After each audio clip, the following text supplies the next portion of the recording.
they would have the sword, shield with a bit of string or some sort of leather loop.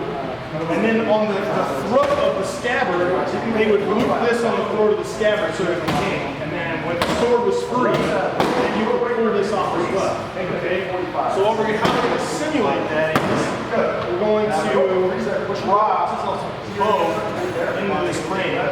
And they sit like that. But the thing you've got to keep in mind though is if you get attacked, in order for me to get the buckler free, right, I have to free the sword first. I can't get the buckler free until the sword is free. We're going to play around with this. Has anyone heard of the 21-foot rule for knife defense? Okay. So we're going to try that with sword and buckler. So from this distance here, we'll do two different variants of this. One variant will be I have nothing, I don't have anything on me whatsoever. I don't have my hand on it. And then the other one will be I have both hands on both buttons.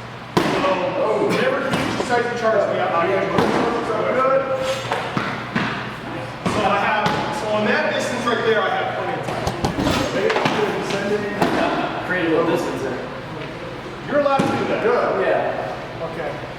Good. Now we're going to do that.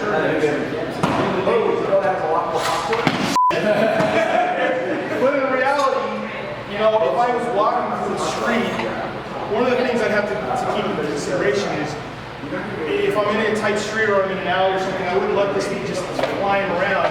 So if I'm walking through town, I may already have my hand on the hills in some way. I may have it so that I'm walking through town, who knows, right? So then if I see a guy and I like, this kid's a ginger. He's obviously soulless.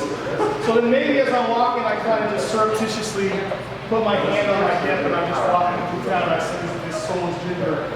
And now, you know, see how you're coming. Oh no! Okay. So we're gonna play with this from different measures and we'll have fun with it.